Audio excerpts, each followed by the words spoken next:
Welcome to this episode of Profitology with Perry Jeffries, the podcast where we cover the numbers, the systems, and the strategies that entrepreneurs need to know in order to generate and maintain profit in their family, finances, and business. So appreciate you guys joining us today.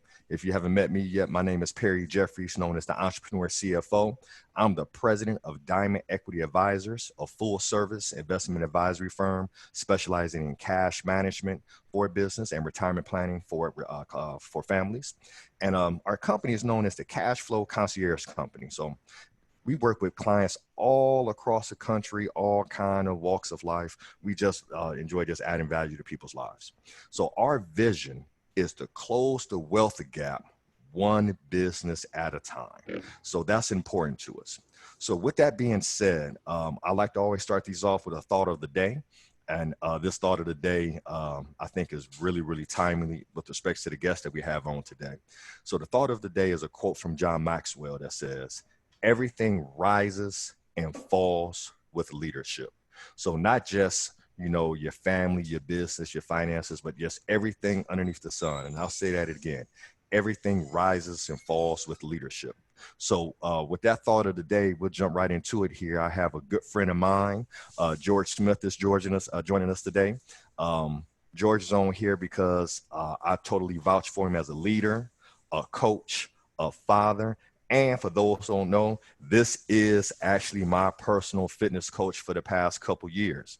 So Coach G, welcome, man. Welcome. Thanks for joining us. Oh, brother, just glad to have you here, man. So before we get started, introduce yourself, tell the people who may not know you, who you are, what you do, and all of that good stuff. Absolutely. Well, my name is George Smith. Been in the health and fitness industry for about 12 years. I had my own business and then decided that I was going to go work for a big box, go work for Lifetime, the dominant company in our industry. I saw the opportunities that lied with Lifetime, the growth that company was under and where it was going. The leadership from above was phenomenal. And you want to surround yourself with people smarter than you. And I could see without a doubt that the leaders at that club, at that company, was the right fit for me to grow as an individual. So I've been with Lifetime now going on almost 7 years. Been in multiple clubs throughout the Ohio market. That's what I do professionally, but personally, I'm a father of 10 beautiful children. Yeah, that's right, 10. Yeah. I was gonna say, slow down to make sure they heard that. I don't want to move too far. I don't want to move by that too fast. So, father of 10 humans. Go. 10 humans. 10 beautiful humans that I love dearly, from 18 to 3 months. I got a set of twins in there, just like you, Perry. But I can't do any of that. I can't be here without my amazing wife, Megan, who's at home. She homeschools all of her children. So this pandemic didn't slow us down. She just continues to be the leader of the family, and I just get to be that person that leaves and comes back every now and then. So, as well as I do, you're as strong as that person that's behind you or beside you. And I know Sarah's an amazing piece of your life and your family, and I'm blessed to know her. And I know I couldn't get done half of what I do without mine. No doubt. And ladies and gentlemen, that's our call for the day. He kind of pretty much covered everything. You got to have the right people on your team, the right support system. I'm just playing, y'all. We're going to keep going. G, so here's the deal. Those who don't know, G is my coach. And he has no idea how much we've appreciated him through the past. So he's been our coach on our fitness journey, helping us through injuries, helping my wife through injuries, helping me through injuries, helping us lose pandemic, weight gain, that pandemic 30 that a lot of us put on, right? But before we get into a lot of that, I want to talk about being a father of 10, because you're like you're like the leader of a small business. Anyway, there's a lot of small business owners on here who don't even have a team of 10 yet, and you actually have a family of 10. So My first question for you, man, and this is just coming totally off the top of the dome here, but how is it the two, managing staff, but also to kind of being the head of a family? What's the correlation? Do you see any correlation between those two? Oh, yeah, absolutely, man. It's funny you say that. Actually, the club I'm at currently, I don't have a staff of 10. Right? I have, a staff of 8. So my home life is bigger than my current staff. Yeah. Um, so I mean, I never really thought about it that way, but I guess I have two different roles. When you think about it here at the job, when I'm here doing this thing, it's about being a dad or being a support piece and trying to help people grow their entrepreneurial business. Hmm. Yeah, we're inside of a box, a corporate entity, but they're still entrepreneurs any way you look at it. um, Definitely. Individual clientele, they have Hmm. individual programs, individual financial goals. Yeah, we all are on one giant umbrella, but Hmm. it comes down to them achieving their goals, and it's not much different than home life, right?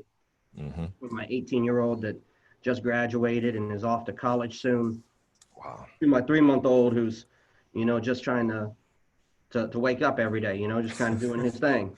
Um, but No doubt. it's different situations, man. Here at the gym, when I'm here, it's more about being a leader, more about kind of being that driving force. And at home, it's not quite the same. My wife is there with the kids all day long.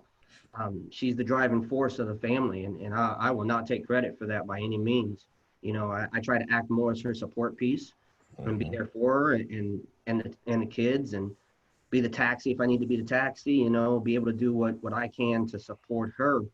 I think it's important as a leader to understand where your place is. You don't always have to Mm. be the leader, right? It's okay to be part of a team. It's okay to not be the president or the CEO or the CFO.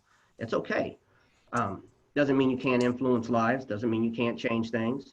Doesn't mean you can't, find success or happiness. Just because I'm a father of 10 doesn't mean that the household has to run through me. That's an old way of thinking, in my opinion. We have strong, beautiful women in this world that are just as capable as we are. Yeah, I'm still dad. Hmm. I'm still dad, but at Hmm. the same time, um, mom's opinions matter. What mom says goes as well. Hmm. It's not I'm gonna run the dad. Yeah. So I think when you talk about leadership, man, it's understanding where leadership is. Where's your role? Um, Jeez. I That mean, that's so powerful, G. I got to jump in and just say this, brother. That right there speaks volumes. Because to your point, your best leaders are those who know how to follow as well, right?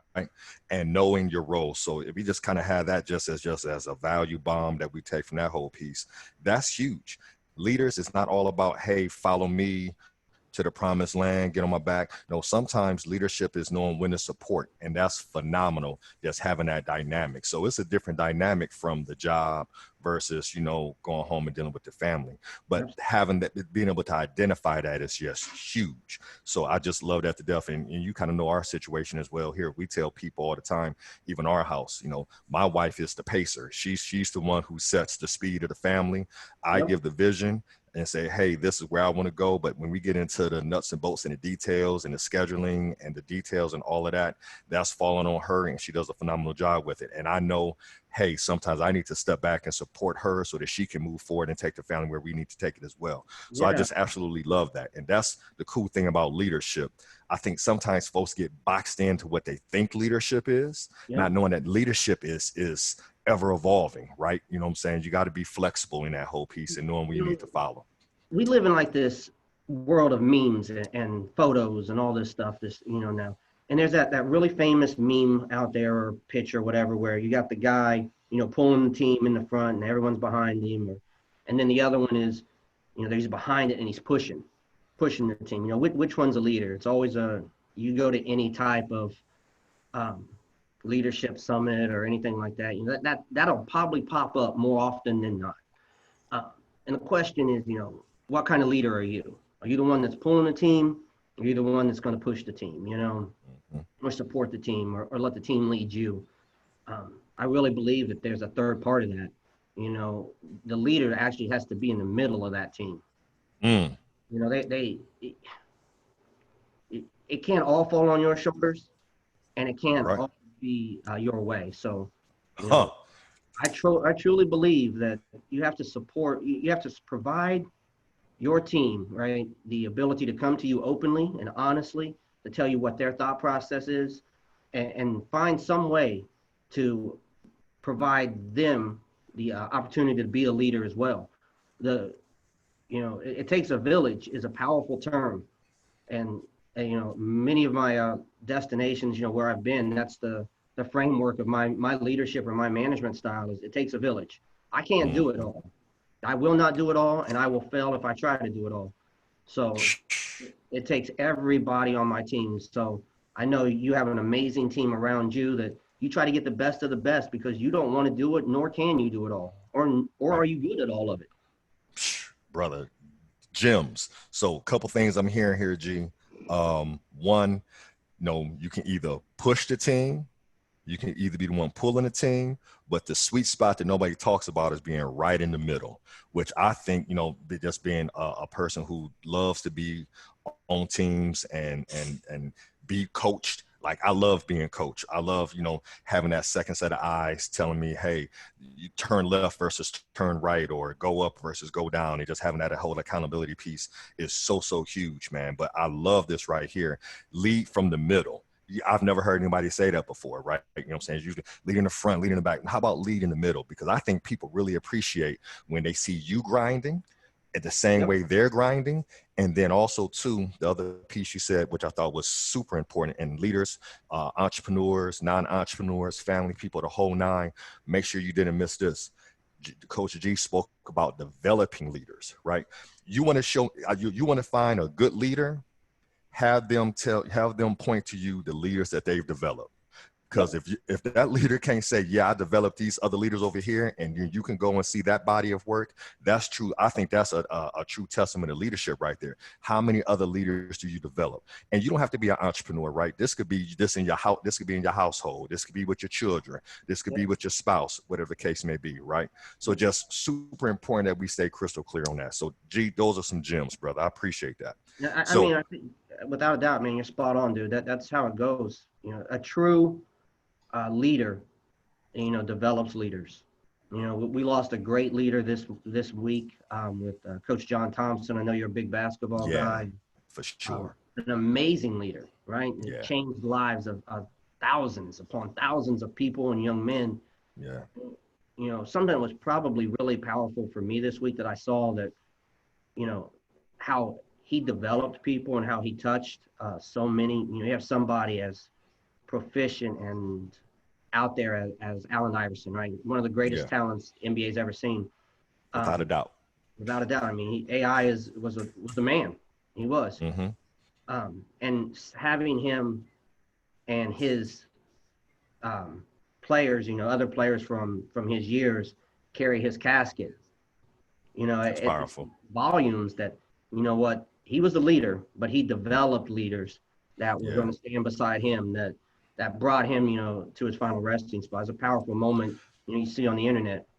I'm glad I didn't see that because I would have cried, because I cry on sports movies, and that would have that I would have gave it up then, because I would have thought about the teams I've coached carrying me, and I would have broke down and been horrible for the day. So Yeah, yeah, it that's was, it was powerful. It's one of those times you're scrolling through Facebook and you're just not even thinking about it, and you see it and you're like, wow, that's really powerful. yeah. Wow, no doubt. So we should probably, because we've been on the call now here discussing things. We should probably talk about the topic of the conversation today, because we've covered some good stuff. But this is just how we do when we get on the horn and we get talking, man. We just free flow. But we want to talk about accountability matters, right? Coaching, leadership, and profits. And I'll kind of tee it up this way. I'm huge on accountability, not just, my team being accountable to me, but me also being accountable to others. And I think it's just so important to have that accountability. But we talked about coaching and leadership and profits. And some may be thinking like, how does coaching have anything to do with profits? Or how does, leadership have anything to do with profits? And I think, G, you and I probably both agree it has everything to do with profits, because, how are you defining your profits? Profits just isn't about money. So a lot of times people think, hey, Perry's a money guy. He's a financial advisor. He's a CFO, stocks, and all of that jazz that I'm always about. Profit isn't just about your money. profit is about, getting a positive ROI, return on your investment. And that return on your investment comes in a lot of different forms. It can come in your relationship with your spouse, your relationship with your kids, your kids' success, right? So profits isn't just about the dollar amount. It's about these other things that are probably even more important than the dollar. And what we want to talk about a little bit is accountability around, and talk about coaching and leadership. And I'll share this. So as many people, I put on some pounds during the pandemic. And Coach G reached out to me and said, hey, man, we have this new virtual personal training program. I was like, I'm in. What do we need to do? Why? Because I know I needed the accountability. And, the first weekend, I get this message on the app telling me to limit my alcohol. And I got upset. I said, see this right here? You telling me I can't drink? I just bought all this bourbon. Yeah. So I was fussing at my wife, but I was saying it jokingly because it's like, you know what? That is what I needed. And then it's funny because I was thinking about it today, because with the program we have, it has so many data points on there, that I was sitting there and I'll share this with you, G. I haven't shared first time I'm telling you this. I was like, man, I'm not dropping the weight I need to drop. It's not coming off the way it needs to. And then it comes down to the data. So I went back to the data, and you was like, hey, make sure you're hitting your baseline numbers. And you show me that chart showing me my baseline numbers. And I went to the numbers. I was like, well, shit. Out of 10 days, I've only hit my number like twice. No wonder I'm not achieving the goal that I want to achieve. And that's just one of those things, like accountability, having a coach, the whole nine. So, brother, give us your feedback and kind of just your take on accountability as it relates to, coaching, leadership, profits. Just tell us how you feel about that. Yeah, I mean, you have to be accountable. Everybody wants to be accountable. I don't care who you are. No one doesn't want to be accountable. That they can say they don't, but it's not true. You want to be accountable because you want to feel a sense of pride. You want to feel a sense of success. And when you make someone happy, you feel success. You achieve a goal, you feel success. And when you don't, obviously, that there's multitudes of different feelings there: anger, frustration, disappointment, whatever it might be. But, being accountable to someone else is kind of the nature of the human being. I mean, I don't want this to be taken the wrong way, but we're all accountable to our Lord, our Savior, whoever you believe in, whatever you believe in, faith-wise, you're accountable to somebody at the end of the day. Yeah. So, why not be accountable to someone smarter than you in a field, or better to you in a field, or more educated to you in a field, to improve yourself along the way? Now, you mentioned the alcohol thing, right? Mm-hmm. We hadn't seen each other in 2 months. Mm-hmm. Maybe even longer than that. Yeah. Like face to face, we talked a few times, but face to face, probably not 2 months. Yeah. I know you like alcohol. I know you like to drink at night, and and that's okay. Ain't nothing wrong with it. Mm-hmm. When I sent you that message, as part of the program to limit it, I got that message right quick. Like, what does this mean? That was the exact limit alcohol. What does this mean? So one old fashioned, one bourbon. Like what exactly does this mean? You wanted more details. You're like, I'm willing to do this, but I need more. I need to understand what you're talking about, right? And I didn't really say much more to you than what to do. You know what I mean by being accountable to yourself, right? I didn't say stop having a drink. You're a grown man and you deserve to be able to drink if you want to drink. So many coaches try to tell you to do things that they do in their life, and it's not necessarily pertinent to your life or your situation. You might need that drink at night. That's okay, right? But I also know if you want to achieve your goals, that drink can't be 2, 3, 4 at night. And now we have to come to that common ground where you're accountable to a reasonable goal. And now we start making small changes. Yeah, we had a teleconference last week and we were talking about baseline goals, and you're like, gee, we're not getting there. I'm not getting there. And I said, well, you went to Pittsburgh. Yep. Right? That was a mistake. The diners, dives, and drives. That is not a prescription for weight loss. Right? You made a mistake there, and that's okay. but you were accountable to it before I even had to say anything. And Yeah. the conversation was, okay, well, now we have to course correct, and you have to be able to get to these baseline numbers, right? So, really what it comes down to is, if you create accountability as a coach or as a leader, the person you're accountable for should be doing it for you. They should be coming to you and saying, hey, you know what? I dropped the ball. I didn't do Man. that. I didn't come to you and say, hey, Perry, how'd your weekend go? That's overcoaching. I don't Yeah. need to do that. Right? I set a plan forth. I gave you the ideas. I told you what needed to happen. And then you came back to me on Monday. It was like, hey, I blew it. Straight up, you blew Yeah. it. It's like, I Yeah. blew it. That's what you said. He goes, I had this. I didn't even Right. crack. Don't even worry about it. I'm going to get right. Yep. Right. And that's what it comes down to, man. A good coach, a good leader makes that person they're coaching accountable to them. They want to show that accountability. And so it's such an interesting dynamic with that, because I'm so big on personal growth and development and leadership that I'll come to you and say, yo, I've totally messed that up. But I Yep. feel like that's not everybody's cup of tea to be like, no, they made with a hood from kind of like hid from that and said, oh, I'm not going to tell G that we did a road trip and went to 4 diners and drive restaurants, right? So why do you think so many people struggle with accountability?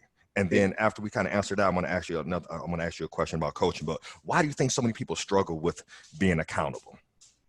Well, I mean, there's a lot that goes into that, honestly. It has to go into so many things, their personality, their dynamics. Like my wife, she believes in the Enneagram theory, and she always tells me, what I am and what she is. And, I know that I want to be told I'm doing well.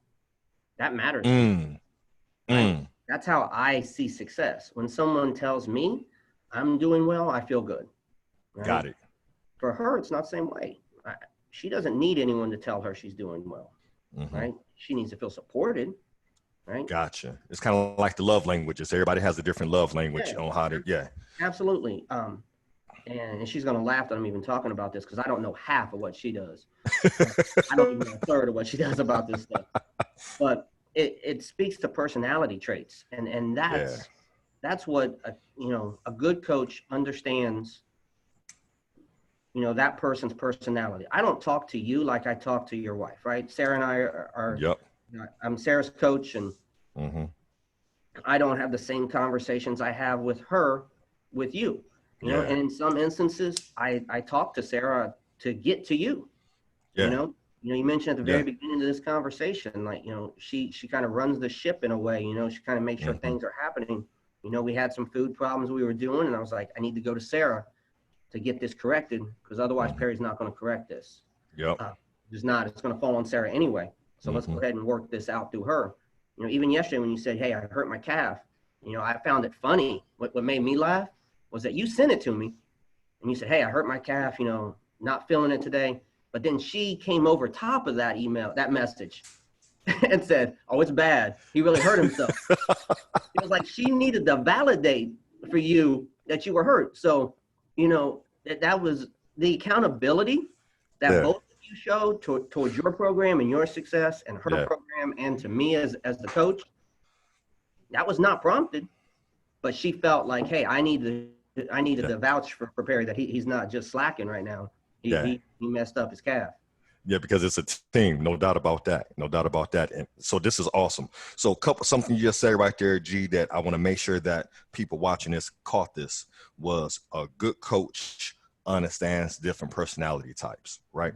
So what I found is, good leaders, good coaches understand that people receive data different, receive input different, the whole nine, need to be motivated differently. And that's huge in that. So I just want to make sure that you guys listening to that didn't miss that, because that's huge. And that's something we used to actually discuss even from a sales standpoint, right? When we talk about profitability and things of that nature, right? The different personality types, the people who are, givers, the people who are very analytical, the people who just give it to me straight, no fluff, right? I'm saying? The people who, just different personalities, if you will. So that's huge in that whole piece. And we could spend a whole probably a whole 2 days talking about that.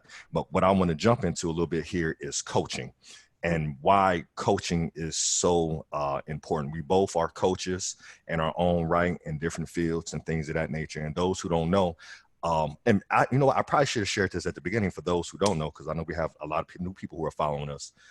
For those who don't know me from outside of being, a CFO and advisor, I'm actually a strength and conditioning coach. So I want y'all to let this resonate for a second. The company that G works at is what brought me to Columbus. I work for the same company. I'm a personal trainer. So a lot of times folks, when they hear this, they're like, well, Perry, you're a personal trainer. Why do you have a personal trainer or a coach? And I'm like, they don't get it. That person doesn't get it, because every good coach has a coach. I mean, Michael Jordan had a coach. Tiger Woods have it. Like any successful person in business, athletics, if you ask them, hey, what do you attribute some of your success to? If not all of your success or majority, they're going to point to, hey, I had this coach that took me to the next level. So it always cracks me up when people are like, well, Perry, why do you have a coach? You're a personal trainer. You know what to do. And I'm like, you just don't get it. So one of the reasons I hired G as my coach is, one, like, could I write my own program? Absolutely, I could. But guess what? He said this to me early on. You're going to do the stuff that you like to do. You're going to write the program around, your habits and the exercises you like to do. With your program, I'm doing stuff that I'm like, what is this exercise? I've never done this. Oh, this is uncomfortable. I don't like this. Do I look kind of corny doing this curtsy lunge? Right. So it's all these different, but I'm doing stuff that I normally wouldn't do. And those things are going to get me close to my goals, because that's causing the whole muscle confusion, but we won't get into all of that data. But what I want to talk about is the coaching piece. So me as a coach, certified strength and conditioning specialist, right? Performance enhancement specialist. I have all of these credentials on the fitness side that people may not know about. I hired a coach. Let's talk a little bit about that, G. You know what I'm saying? Why should someone look at hiring a coach, even if you feel as if you're pretty good in your particular space? Because you don't know everything. You just don't know. I mean, we all come from different walks of life.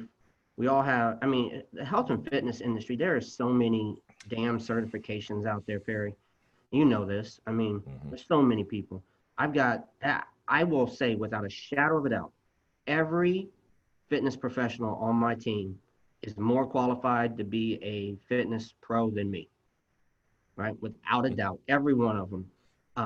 They all have more credentials than I do.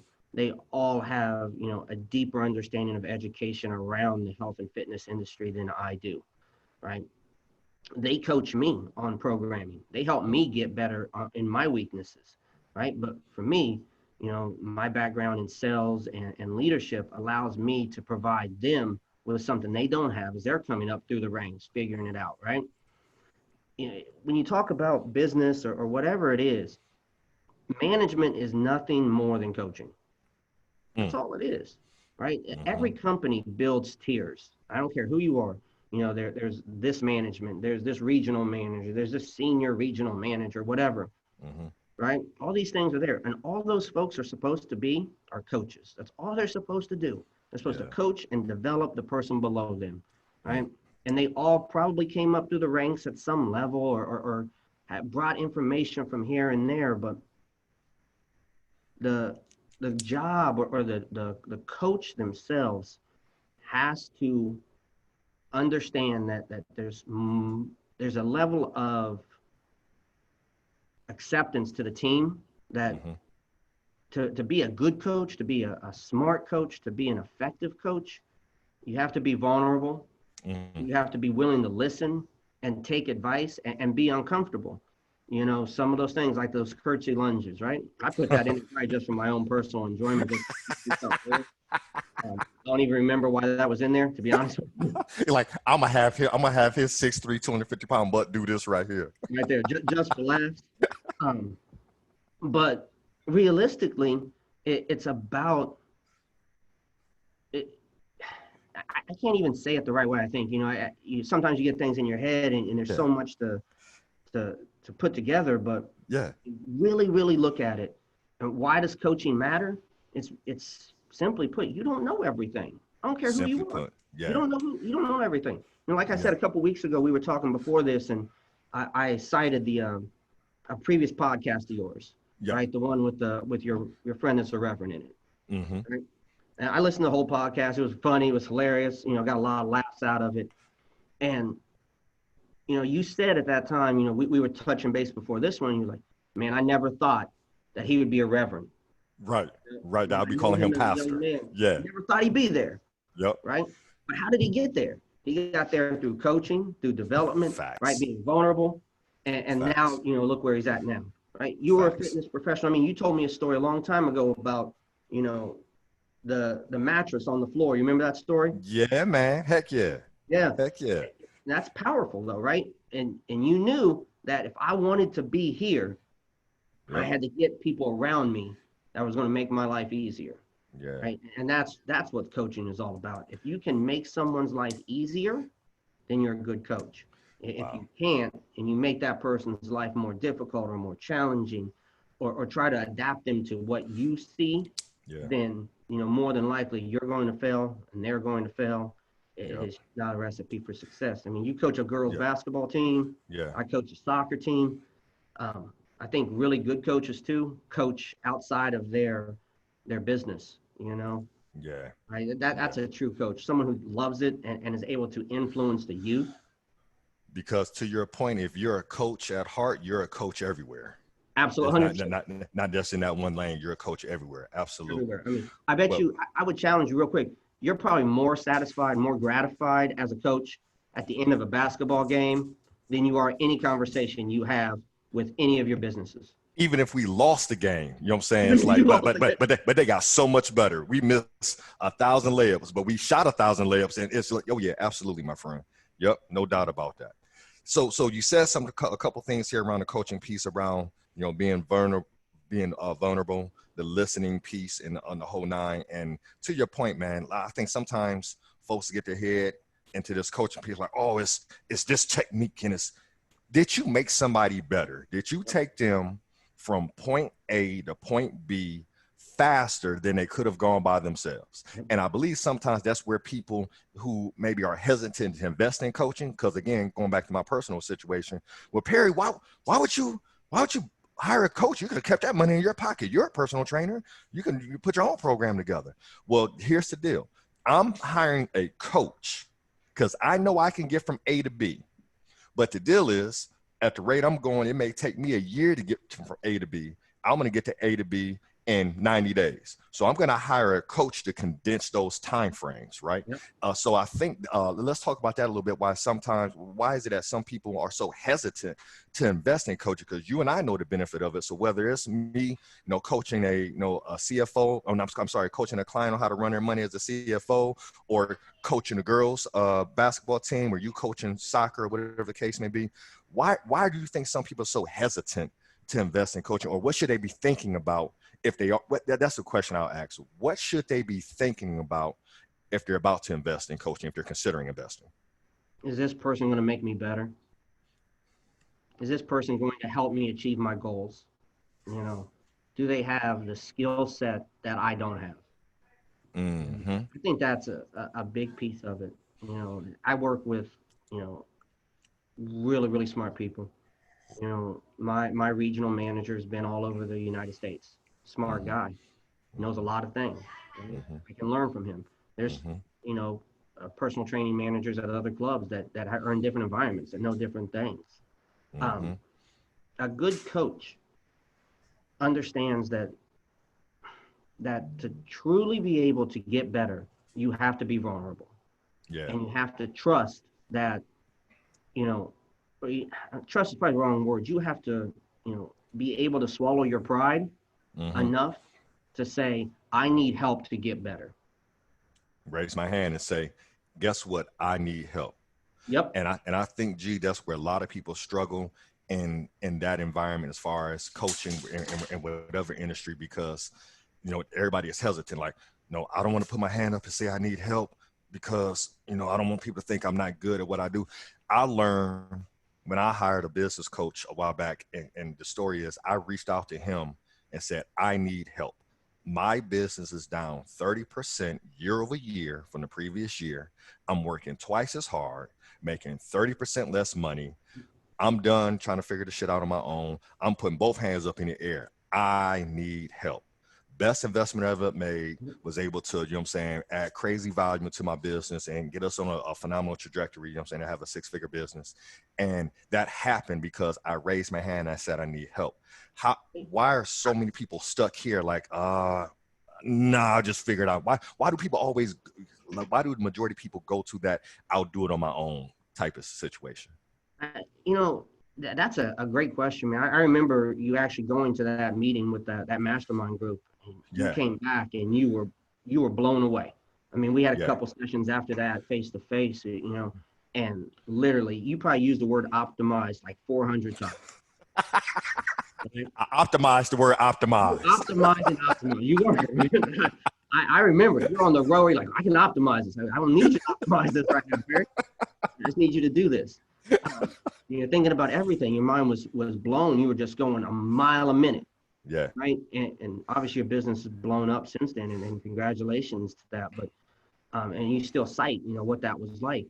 yeah.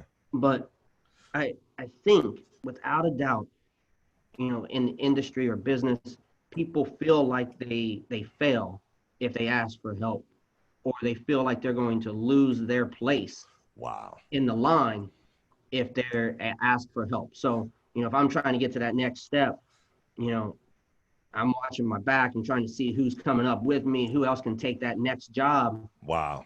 right? You Wow. don't ask for help. You want to be that leader, right? Leader's not always the guy in front. You know, leader's Man, sometimes that person that's in the middle, pulling the team together. I mean, wow. how That's huge. you played on a ton of teams, right? A Yeah. ton of basketball teams. Yeah. How many times was the captain of that team not the best player of that team? Well, I can say that now. That's high school and college for me. Right. Right? So I was the shortest starter on my high school team at 6'1". I was not the most athletic. I didn't jump the highest, you know what I'm saying? But I was the captain of the team. And it was kind of one of those deals, just like what Perry's the glue. So I wasn't the most athletic, wasn't the most talented by any way, shape, or means. But again, to your point, I was in the middle. Yeah. I was in You the were in the middle. middle. And with that, right, everybody started to look to you, right, for guidance, direction, you know, whatever it is. You didn't ask for that.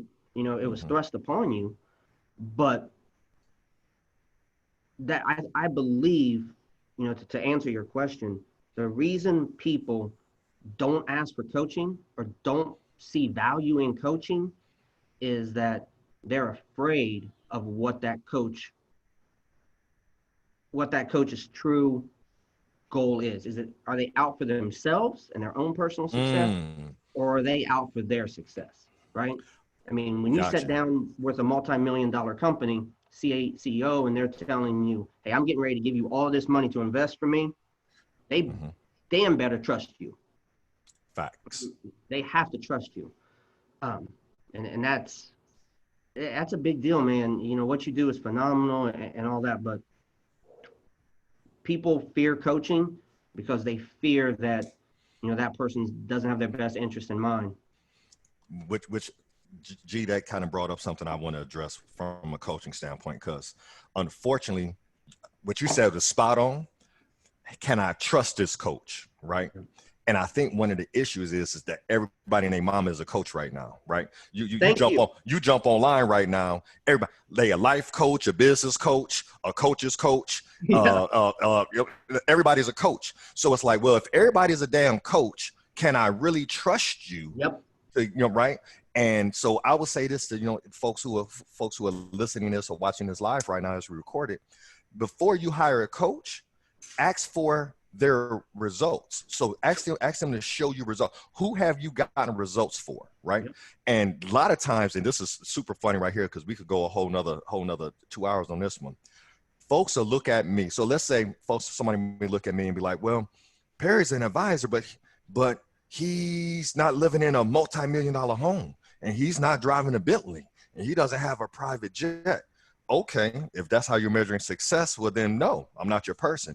But I can give you my body of work and give you clients who've been with me since 2014, who started off with, $1,000, who now have millions of dollars, and I can show you that consistently. So my body of work speaks for itself. So so when somebody comes to me like, well, are you good at what you do? You ain't got to talk to me.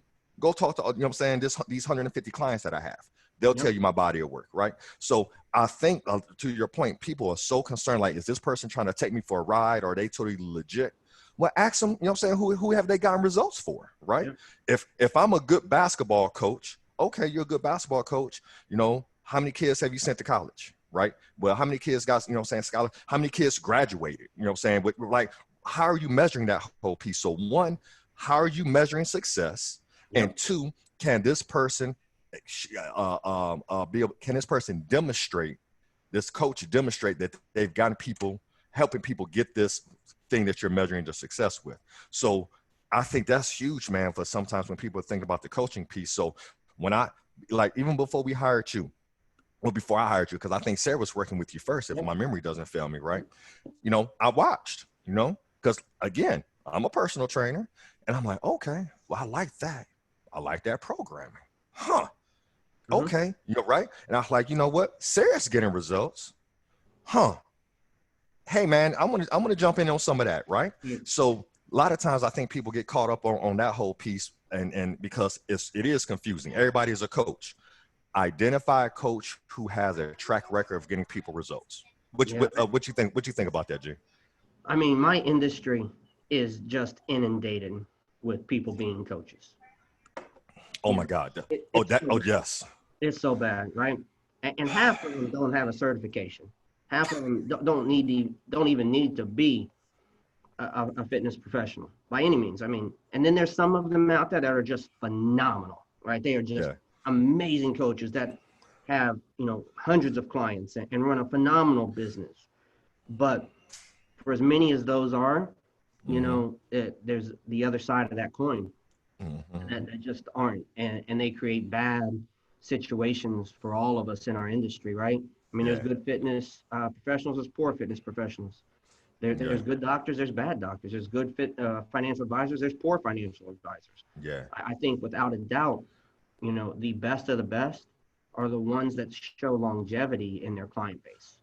Ooh, I like that. I don't care how much money you make. It's irrelevant to me. I'm not a rich man. Yeah. I'm not. I got 10 kids. I'm not rich at all. May never be rich with 10 kids. You'll never be rich. And that's okay with me. It's okay. Right? It's okay. But I will tell you that, when you talk about what I measure as success in my business is, are my fitness professionals wanting to be here? Do they want to be in my club? Right? Are they getting the coaching and the development that they need to continue to get better?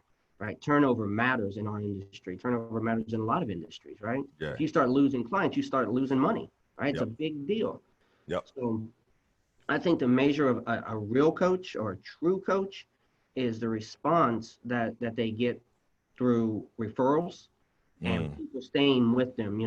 I think one of my proudest things ever as a coach, without a doubt, there's two things that I measure success on outside of work. And I think, we talk about work a lot, but it's playing soccer. I own a soccer field as a coach. It's two giant things that I always take, and it blows me away. I coach high school, a rec team. They don't have to come back. They're not in school. They're doing their thing. And when you start having, members of that team return and then bringing their friends with them, that's when you start to win, right? I'll tell you a quick story. Last year I coached a little team, under 18. It's fun. I enjoy it. My daughter and I get off, helping those people and doing things. It's a blast. We love doing it together. And I was out the field, 2 days ago, reffing a game, and one of the parents of my team last year comes up to me, and she literally is like running across the field. And I'm in my ref's uniform, trying to get to a game, and she's screaming, she's Coach G, Coach G, Coach G. And I turn around. She goes, "Hey, do you have a minute?" I'm like, "Yeah, absolutely. I have a second." She goes, I just want you to know that I'm really thankful for what you taught, my son last year. And I'm like, oh, that's great. She goes, no, you don't understand, right? The coaching this year is so poor that I didn't realize how great last year was. Wow. And for me, I know I was thankful and I appreciated it. And, I went over and saw her son, give him a little fist bump, told him how proud I was of him for what he was doing. Mm-hmm. And, I kind of walked away. And I called my wife and I was like, hey, this just happened. And it was a powerful moment that, you can influence, as a coach, youth and adults and businesses. But, the sign of a true coach or somebody who's making a difference in this world is when they realize that without you, they're not as good as they were with you. Yeah, that's powerful. It meant a lot to me, right? I mean, it's this little 8-year-old boy that he recognized that, hey, this isn't how Coach G did it last year. This ain't working, What's going on? Yeah. And the parents realized it, and it matters because, that's our job as fathers, as parents, as coaches, is to influence life, influence change, right? Especially this day and age with everything that's going on in this world. You got to influence change, and coaches can do that. Amen to that, brother. Multiple people. So word you just said about 4 or 5 times there, influence, influence, influence. And I think it's John Maxwell who says that leadership is influence and how you influence people. And, it's so important that we always stay cognizant of how we influence people. I just had a meeting with my mother-in-law actually this week. And we sat down and she told me about this dream that she had from a spiritual standpoint. And she said, Perry, you're a leader and you have influence, and you make sure that you stay in prayer around, asking the Lord to give you guidance, because you probably have more influence than you realize. And the words that come out of your mouth and the things that you say and the things that you do, people are paying close attention to. And that hit me kind of like a ton of bricks, because, we can get dialed in and say, hey, I'm trying to grow the business and do this right here. But while you're moving and you're making those moves, you're maybe indirectly coaching people because they're paying attention to what you're saying. Right. So I just love what you said right there. It kind of just brought that in my mind. I'm saying that's what leadership is. Coaching is leadership, and leadership is influence. And the benefit to coaching that we talked about is condensing those time frames to get to your goals, but also too, the principles that you leave and that you instill in people is huge as well. So I think all of that, man, just ties together to the whole importance of kind of what we discuss on the podcast as far as profitology is huge in that, man. And just definitely appreciate you for that. As we get ready to close this thing out, G, what are a couple of things you would tell someone listening to this around, coaching, leadership, personal development? Like what are 3 things you would tell them to make sure they keep top of mind? 3 things to keep top of mind. I think the first thing is understand how you learn, right? I'm not a reader. I don't like to sit down and read books. That's not me. I'm not, I'm not that guy. If I see it, I can repeat it, kind of deal. Okay. Yep. So, find your median that best helps you become, more educated. Make sure you find a coach that helps you in a median that you understand and that you can grow from, right? If somebody gave me a bunch of books and they were my coach and said, hey, I need you to read these books, he's not the right coach for me. Right? It ain't going to happen. I ain't going to do it. We just wasted each other's time, right? Got you. Yeah.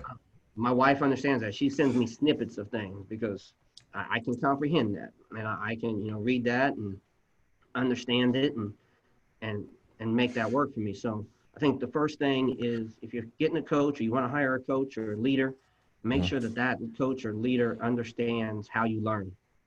That's good. Secondly, I think it's about influence, and realize that you influence people every day.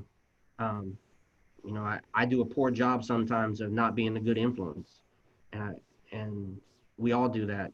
Sadly, we all make poor choices. We all get lazy in our day-to-day lives, and we forget that we are influencing people no matter where we're at. If we're in a grocery store or if we're at home or whatever. I mean, a couple of days ago, you posted a picture of your daughters you were holding both of them in your hands, right? Yeah. And you're like, for those that know, they know, Yeah. right? Yep.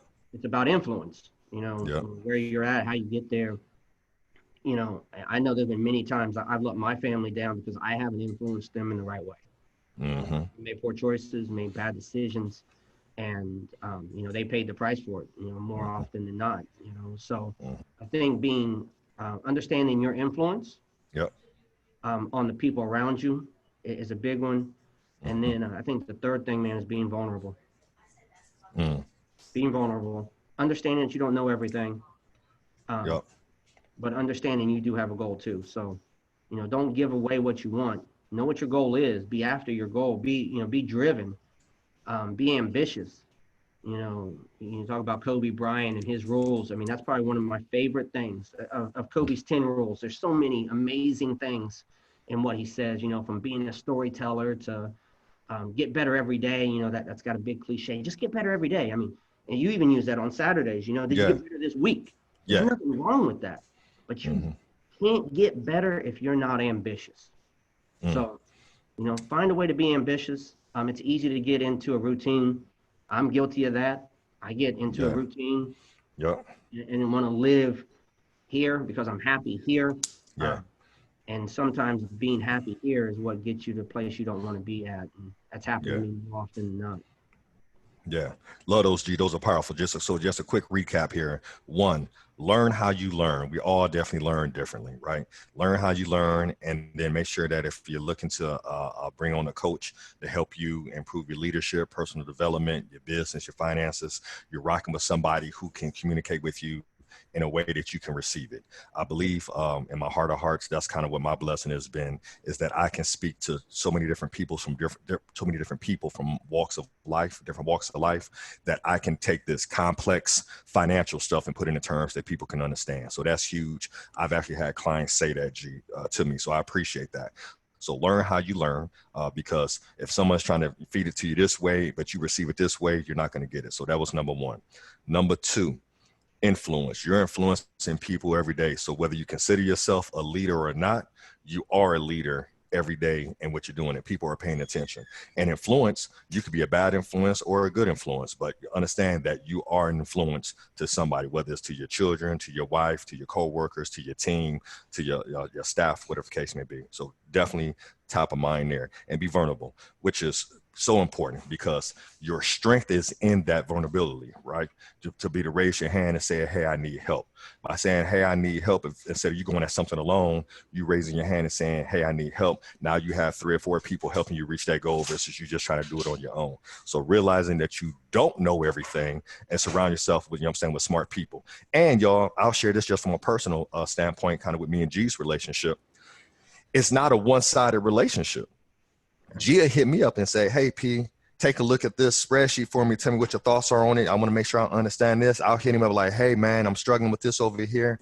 So when you surround yourself with people who are, focus on personal growth and development, y'all can pick each other up as well. Because again, somebody may have an expertise in an area that maybe is not your strength, and you may have to lean on them.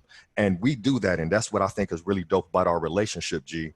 And I will be remiss if I didn't say this, just in the current, economic, racial climate and things of that nature, how we bond, right? You know what I'm saying? I'm black, you're white, I'm tall, you're shorter than me. But guess what? We reach out to each other, right? Yeah. You know what I'm saying? Because we recognize that we're different, and we see the power in that difference. You know what I'm saying? So whether it's race, whether it's we talking about fitness, we talking about finance, and I appreciate you reaching out to me. You know what I'm saying? When things, we're at that heightened level, just saying, hey, P, man, I love you. I got your back. You know what I'm saying? I got some questions. How should I address this with my kids? That's leadership, because that's being vulnerable on a very, very sensitive topic. But to say, hey, in order for me to be able to lead my family, I got to put my hand up and say, hey, we're having some, we want to get some better understanding around this. And you reached out to me. So again, I'd be remiss not to address that kind of in the current climate, but this is what it should be. This is what it should be. Leaders supporting leaders, regardless of age, race, and the whole nine, and just us continuing to grow, man. So with I that being agree. said, G, yeah, Appreciate that, with man. that being, I think the word is equality, right? I mean, yeah, That's all it is. It's just equality. That's Yeah. all we're after, man. And it everybody has a story to tell. Everybody Mm, has something to provide you. yeah. Some people just speak a little louder than others, you Yeah. know. But Yeah. if you surround yourself with people you trust and that you can ask questions to, you educate yourself as a white Yeah. male, white female, black female, it doesn't matter. Um, it's really about creating a level of equality. I have 10 beautiful children. I want this world to be the best for them. I Yeah. want them to understand that what we're going through right now is difficult as a Mm-hmm. country. It's hard. Mm-hmm. We don't always Mm-hmm. understand it. I don't understand all aspects of it, right? Mm-hmm. Be a white privilege, be a anything like that. There's a lot of it out there, Mm-hmm. right? But unless you ask, and I think that's all that people are looking for right now. I Is love just that. is Just just that. ask. Just ask. Just ask. You may not Yeah. like the answer. Be honest with you. You might not like the answer, but you're just stupid if you don't ask. For sure. Ignorance. For Ignorance is sure. the worst scenario to be in a climate like this. If you're just Yeah. ignorant to the situation, you don't think you know, or you Yep. do think you know and you really don't know. So, I'm not a black man. I don't know. I don't Yeah. know all the struggles you went through. Right. I don't know what you see every day that I don't realize. Right. Uh, and that's okay for me to ask because I can tell you the things that I get that I don't that you Mm-hmm. don't realize that I have to cope with or deal with. It's a Right. totally different scenario. I don't think Yep. anybody's saying one person is right or wrong. It's just a matter of how in the hell do we get on the same damn page? There it is, brother. There it is. Well, I'm thankful to know that we're on the same page, even though we're different backgrounds and the whole nine. And I appreciate your friendship. Appreciate you joining us here on this segment of Prophetology. And before we go, right, this month of September, our team said, you know what, we are 100% focused on one of our company core values. We have a couple core values. One of our core values is being the ecosystem engineer. And what we mean by that is that we want to create an environment where we take the focus off of what we can achieve and focus more on helping people in our network, our clients, our friends, our family grow their businesses, their practices, help them develop in the ways they need to. So as a trainer, you are absolutely somebody that I trust. I know your integrity, know your characters. So obviously, what I'm saying, we're on my program. The way I'm eating and going on road trips with wifey may take me a little bit longer to get to the goal, but I know it's still going to be shorter than if I was going about it on my own. But how can people contact you, man, if they're interested in taking you up on some of your services Yeah. and your virtual personal training platform, which I 100% vouch for? How can they contact you and reach out to you, my friend? Right. Obviously, you can always message me on Facebook if you have questions about Lifetime. Lifetime.life. You can go there. You can search for me or search for my club in Upper Arlington, Ohio. Um, we can meet. We can talk over the phone. We can chat via Facebook. And talk about ways to help you achieve your goals. If you're a member of Lifetime, help you get connected to this wonderful organization that we have.